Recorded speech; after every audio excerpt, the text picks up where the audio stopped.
Welcome in to My Dogs Are Barking on MPW Digital, presented by Heath Rouse Barbecue.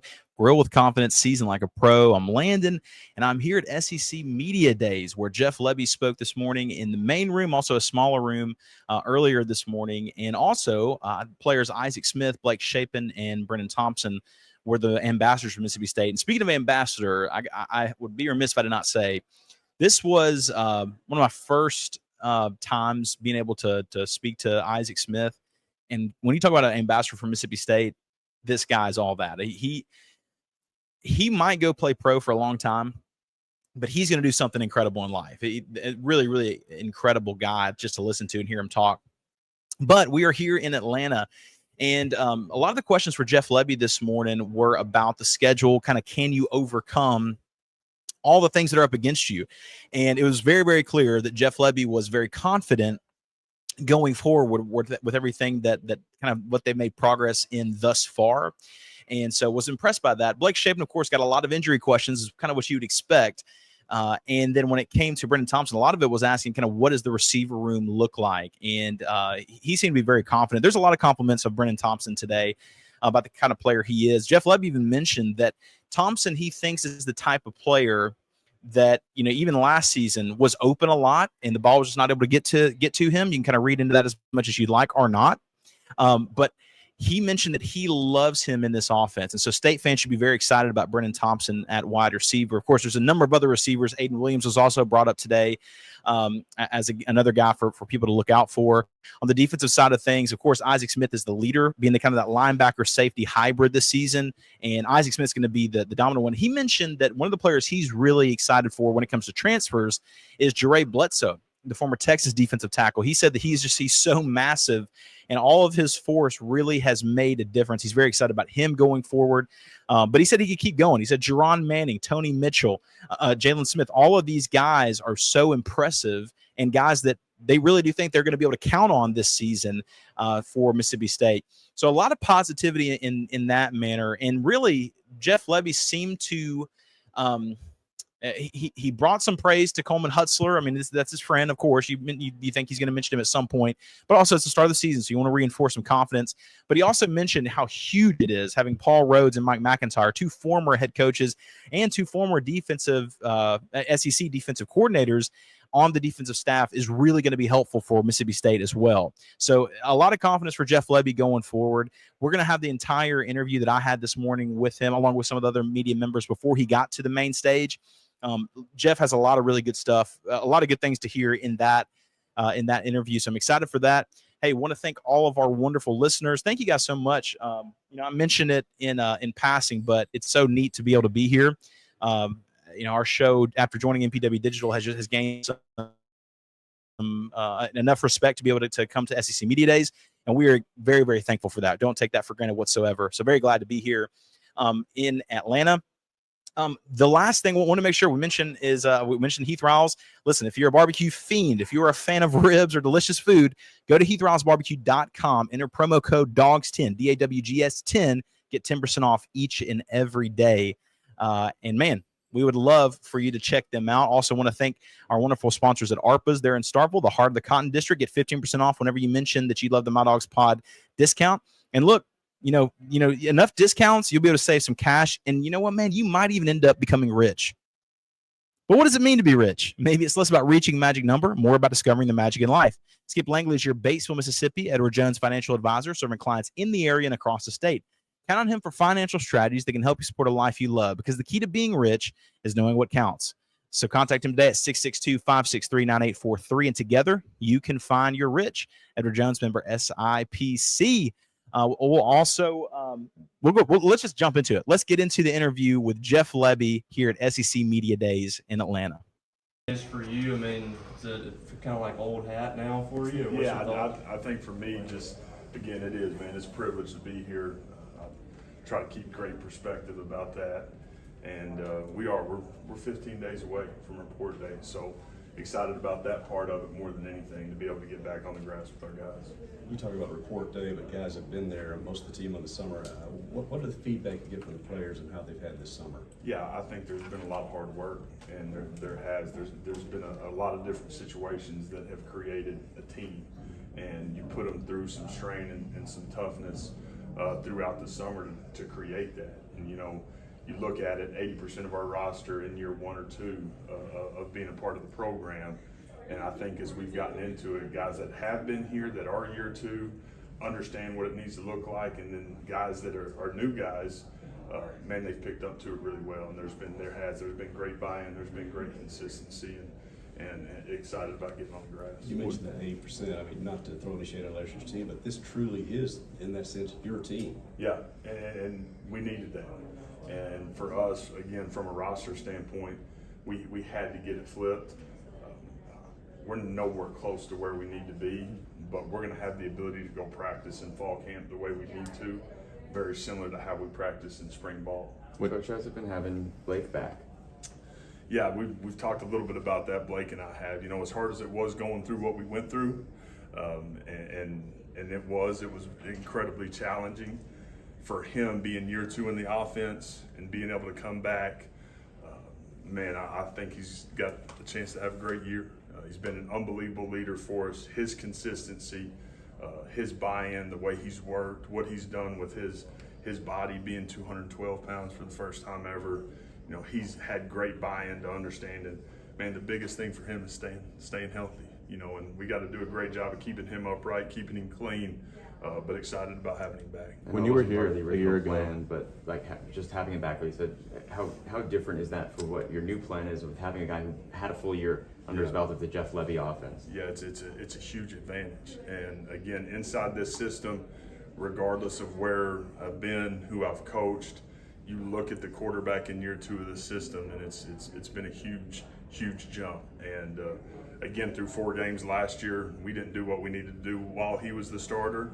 But you look at him statistically and from a production standpoint, the guy was playing pretty clean football, and he'll build on that in a great way, and excited about that. When you were here a year ago, your first SEC Media Day, did you have any idea that the season would go kind of how it did last fall? No, I mean, that's never the expectation. As I'm looking at it, that's not the lens I'm looking at it through. So I think the great thing today is we're 0-0, and everything's pointing towards, you know, August 30th. Coach, looking at the defense, I know stopping the run was an area of concern, but Isaac was a big part of that. Yeah. How do you envision his new role in the defense, kind of leading from the He got great position flexibility, and we're going to be able to line him up in a bunch of different positions to create advantage.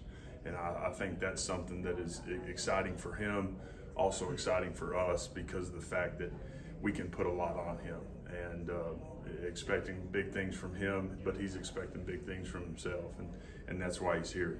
Everything you love about the game of football, that's Isaac Smith, and there's not a better spokesperson for our team, for our defense than Isaac. We expected Blake and Isaac for sure to be here. You chose Brennan as one of your guys too. What was it about him that you felt like he was a good representative for? Yeah, I think he's set the standard of how you should operate inside of the building as a transfer. Like, there's not a better teammate. There's not a guy that spends more time, that's more accountable, that's just serious about being great at everything that he does. He's got this really mature personality. He's an old soul, and this guy has done an unbelievable job of being a great teammate. And he has really set the expectation for transfers and what it's supposed to look like. He's had some big plays at Oklahoma, but not like a true season where he's kind of a go-to guy or 500-plus yard kind of guy. Yeah. Do you think that this offense has a chance to kind of bring him out of that this year? Yeah, I absolutely do. I think when you go back and you watch the tape from last year, he's open a lot. And when I had him 2 years ago, he was banged up, but when we had him, he had production when he was able to play. And so I'm excited about the opportunity he's got. He's got a chance to have a great year. You've had a summer now to go through the spring work. What do you think are the strong points going into preseason, and what do you want to focus on to get better at? Yeah, there's a ton that we have to go get better at. I think defensively, as we've looked at it, in the defensive line room and then at the linebacker position, we've created some depth there. We've got to continue to create depth at those positions. We're not where we need to be, but I am excited about the ability to practice the way we need to practice. Finding ways to tackle enough during fall camp will be important so we can become better tacklers while being on the right side of that line and being healthy as we get into to Hattiesburg. So that's a big part of the defense, creating negatives, creating sacks. All the negative plays that we want to fight to create will be a huge point of emphasis for us. And then offensively, it's getting this offensive line, connected, and 5 different guys being one. And I think we did a really good job of creating some additions in the spring portal, in the O-line and at tight end. And that's going to be the biggest emphasis on offense, is getting these 5 guys up front, playing the best 5, finding the right 5, and then getting them ready to roll. You won't know until you get them out there, but do you feel significantly better about that line than you did in the spring? No, without a doubt. So again, the additions in that room are going to be able to create the ability to move some guys inside that needed to be inside. Instead of playing tackle, it's a position right now where we've got guys that we've added have played a ton of football, and I think that's the most exciting part about it. 3 of the guys that we brought in, 3 of the 5 were starters, every down players at their prior spots. So again, these are guys that know how to play, that have played, and have made us better. Where's the biggest place that you want to see your team take it to the next level this year in year 2? Yeah, again, defensively for us, we want to play the way we need to play to be able to play winning football. And I think that's a huge piece of it. Creating turnovers, creating negative plays, getting the ball back to the offense. That's where we need to make a huge jump. We had to change the roster and flip the roster. I think we're in a much better place today than we were a year ago today, and excited about that opportunity. Coach, a lot of transfers and a lot of freshmen that are coming into this team this season. Whenever maybe people looked at the record last year, when you hop on the phone with a transfer recruit, what is it you're trying to sell them when it comes to culture to come to Starkville despite the record in last season? Yeah, I think people that watch the game, that know the game, saw a football team that had great belief, and saw a football team that had great energy, that had passion, that played for each other and played for their coaches. And to me, that speaks to what's going on inside the building. The result was not what we want, wasn't the expectation, but if you know football and you watch, you can tell that it's a group of guys that believe. And so people want to be a part of that. And there's great belief, passion, toughness, confidence inside the program right now.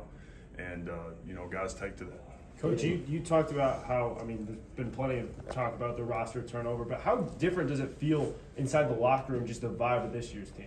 Yeah, I think the biggest difference, again, is we've added so many pieces that have played at other places, that have had some success, and that have the ability to play winning football for us. And so as we've added those guys, I think we got the right people too. I talked about this in recruiting, whether it's transfers or high school players. At the end of the day, they've got to be good enough, but then you want to take the right people, and people matter. And so for us, changing the entire receiver room, that has helped us tremendously, and it's helped the locker room. I think we're in a much better place as a team today than we were a year ago, which is going to be something that's important for us. Some of the Mentioned going into preseason the season healthy. How does the team feel health-wise going into preseason? Yeah, today we're in a good spot, so let's keep it that way. Some of the preseason polls are starting to come out, and a lot of them have Mississippi State last in the SEC. What do you just kind of think of people picking or perceiving the team that way, kind of going into the season? Yeah, I think of it in a way as we're 0-0, and we play August 30th, and we're excited about it. Guys like Aiden Williams and Parker Puckett, Aiden coming from Ole Miss and wide receiver, and Parker from Jackson Prep, state championship guy in our area. Why were they some of the guys that you're saying you wanted on this team, especially because of their youth and they'll be here for a while? Yeah, Aiden's a guy that I recruited out of high school, so I had a ton of familiarity with him. He's got incredible upside, and it's an in-state player that was a big-time recruit. Things didn't go the way maybe he thought they would, and now he's got an opportunity to right the wrong at an incredible place in a system that fits him really, really well, and excited about him. Billy's a young man that played great high school football, and a kid that, again, I wanted a part of our team because of who he is.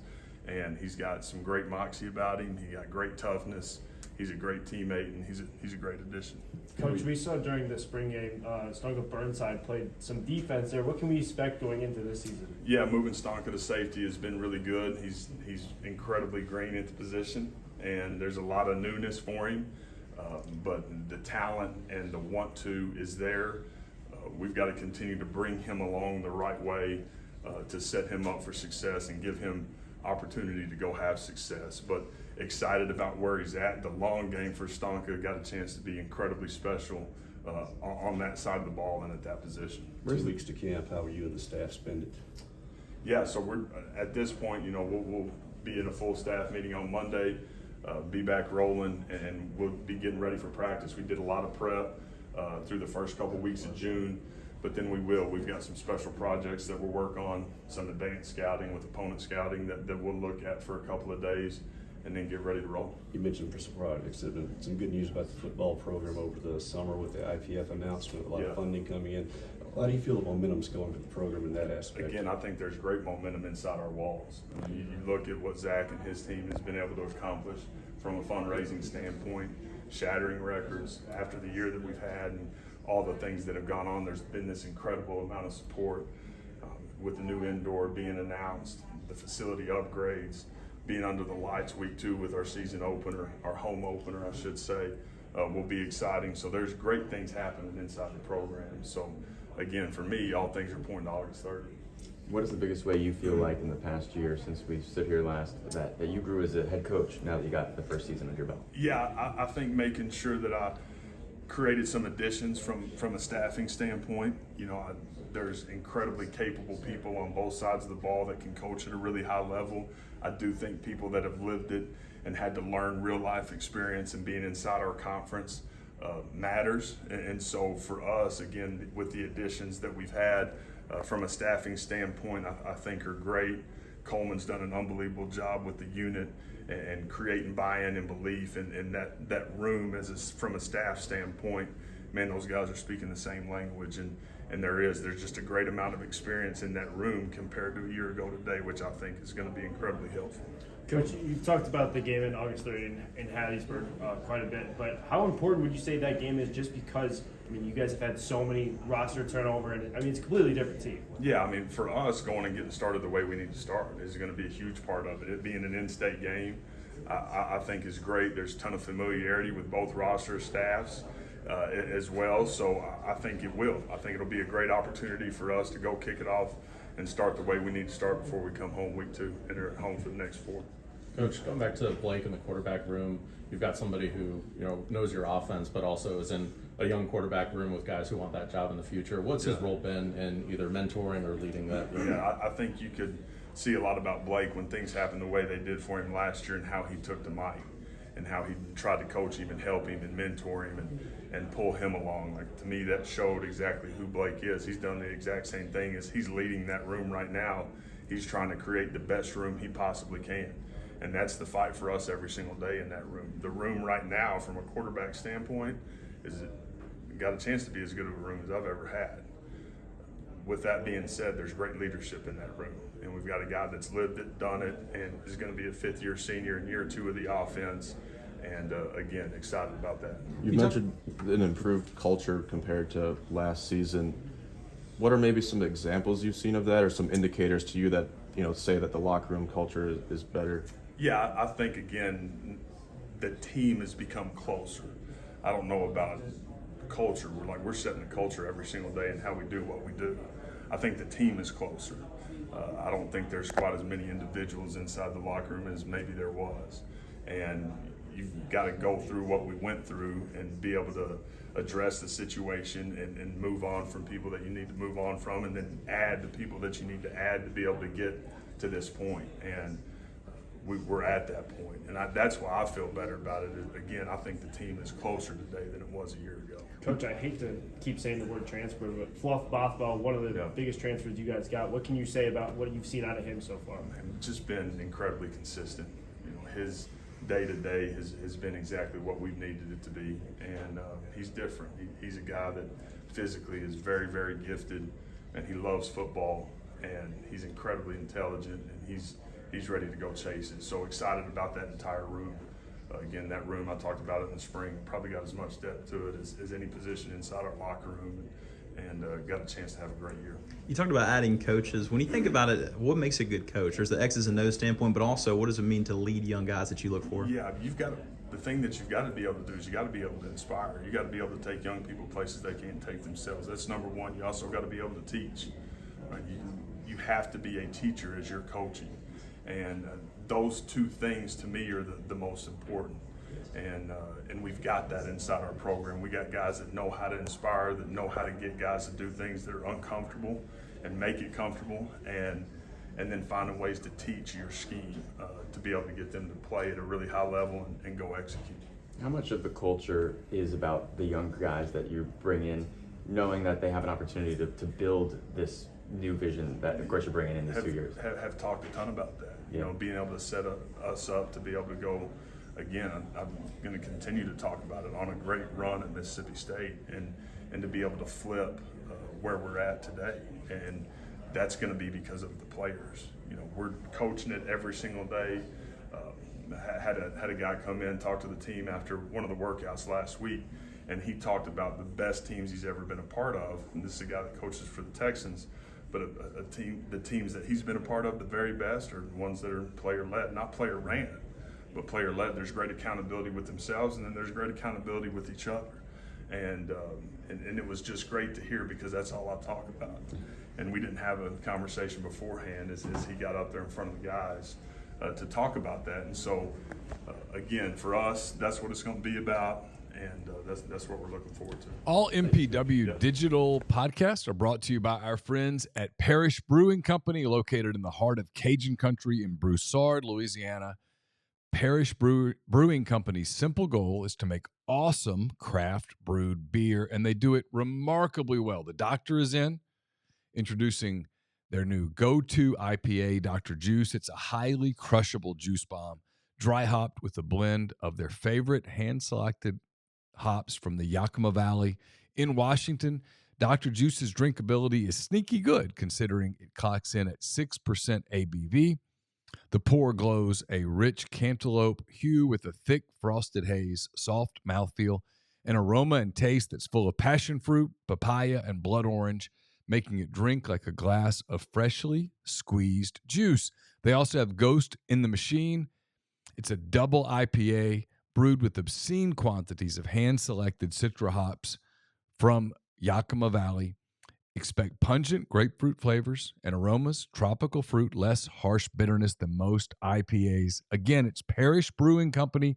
Wherever you get your beer, check out Parish. Make sure that you look for them, because any beer that you get from Parish is going to be absolutely outstanding. Thank you from MPW Digital.